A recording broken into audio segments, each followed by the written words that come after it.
আনন্দ বাংলা, আমরা নিরপেক্ষ নই, মানুষ ও সমাজের পক্ষে।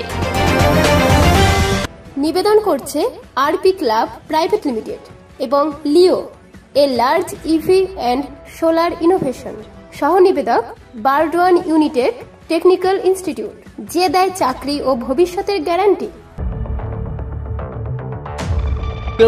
6 মাস হয়ে গেল আর কি আর এরা দাবি করছে যে টাকা দিতে হবে। ওরা বলেছে টাকা দাও, নাহলে ঘরে চাবি লাগাবো। তৃণমূল নেতার চাহিদা মতো 10 লক্ষ টাকা তোলা না দেওয়ায় বৃদ্ধার ঘরে তালা ঝোলানোর অভিযোগ উঠল বেলকাশ গ্রাম পঞ্চায়েত প্রধান রেজিনা খাতুনের স্বামী শেখ দিলীপের বিরুদ্ধে। যদিও এই অভিযোগ অস্বীকার করেন শেখ দিলীপ। ঘটনার সূত্রপাত বেলকাশ গ্রাম পঞ্চায়েতের অধীনস্থ কেশবগঞ্জ চটি দিঘিরপাড় এলাকার বাসিন্দা শেখ ডালিম এবং শক্তিগড় এলাকার বাসিন্দা শেখ রাকিবুল দুজনা মিলে জায়গা জমি দালালি কাজ করেন। শেখ রকিবুলের মারফত 26 লক্ষ টাকা বিনিময়ে ডালিম একটা জায়গা বিক্রি করে। পরবর্তীতে সেই জায়গায় সমস্যা থাকার ফলে রাকিবুল শেখ ডালির কাছ থেকে জমি বিক্রির টাকা ফেরত চায়। পরবর্তীতে শেখ ডালিম সেই টাকার বিনিময়ে নিজের স্ত্রীর নামে থাকা 11 কাঠা জমি রাকিবুলকে দেয় বলে জানান ডালিম স্ত্রী আজিমা শেখ। এরপর সেই জায়গায় কম পয়সায় বিক্রি করায় রাকিবুল শেখ ডালিমের কাছ থেকে ফের টাকা দাবি করে। এই বিষয় নিয়ে স্থানীয় তৃণমূল পার্টি অফিসে ডালিমের বিরুদ্ধে অভিযোগ জানায় রাকিবুল। এরপরে দিঘিরপাড় এলাকার তৃণমূল নেতা বেলকাশ গ্রাম পঞ্চায়েত প্রধান রেজিনা খাতুনের স্বামী শেখ দিলীপের সাঙ্গপাঙ্গুড়ার ডালিমের কাছ থেকে 10 লক্ষ টাকা দাবি করে। তৃণমূল নেতার দাবি মতো 10 লক্ষ টাকা দিতে না পারায় ডালিমের শ্বশুরবাড়িতে কেউ না থাকার সুযোগে ঘরে তালা মারার অভিযোগ ওঠে শেখ দিলীপের বিরুদ্ধে। জ্যৈষ্ঠ মাস থেকে ঘরে ঢুকতে পারছেন না প্রায় 90 বছর ঊর্ধ্ব বৃদ্ধা। 6 মাস হয়ে গেল আর কি। আর এরা দাবি করছে যে টাকা দিতে হবে, টাকা দিতে হবে। কি হবে, কেন টাকা দেবো? এই শীতের সময় কাপড় চোপড় সব কিছু আছে এখানে। তারা মেনেছে কি বলো, পঞ্চায়েতের স্বামী কি নামটা কি জানি, এইখানেই বাড়ি, এইখানেই বাড়ি তার। সে পার্টির লোকেরা 10 লাখ টাকা দাবি করে জোর দিয়ে ফের এই চাবি খুলছে হয়েছে। তো এই কারণ টাকা দিতে হবে, ঘরের দরজা খুলবো। রাকিবুলের নাম, সেও ওই দালালি করে জায়গার, আর আমার জামাইও দালালি করে। হ্যাঁ, এই দুজনের মধ্যে ব্যবসা চলছিল। দিয়ে এখন সে কি হয়েছে কি জানি বলতে পারি না। আমরা চাচ্ছি যে দরজাটা খুলে দিক, আমাদের কাপড় চোপড় সব কিছু এর মধ্যে আছে। এই বিষয়ে বর্ধমান সদর থানায় অভিযোগ জানাতে গেলে তাদের অভিযোগ নেওয়া হয় না বলে অভিযোগ করেন আজিমা শেখ। শেখ ডালিম হচ্ছে আমার স্বামী, আর রাকিবুল হচ্ছে শক্তিগড়ে বাড়ি। উনি দুজনা মিলেই বিজনেস করতো, জায়গা দেখাশোনা করতো, কাউকে খদ্দের নিয়ে এসে জায়গা দিত। হ্যাঁ, জায়গার দালাল দিয়ে ওই রাকিবুল একটা লোককে নিয়ে এসেছিল, দিয়ে ডালিমের থ্রু থেকে জায়গা দিয়েছিল। রেজিস্ট্রি হয়ে গেছিলো। রেজিস্ট্রি হওয়া লোকটা বলছে জায়গা যখন ওই জায়গা নেবো না, ঠিক আছে আমি তা তোমাকে টাকা ক্লিয়ার করে দিচ্ছি, আমি ডালিমের সাথে বুঝে করবো। ডালিম হচ্ছে আমার স্বামী। এইখানে আইবর হচ্ছে কি ক্লাবের সেক্রেটারি। আচ্ছা, ফিরোজ হচ্ছে ওদেরই ক্লাবে থাকে।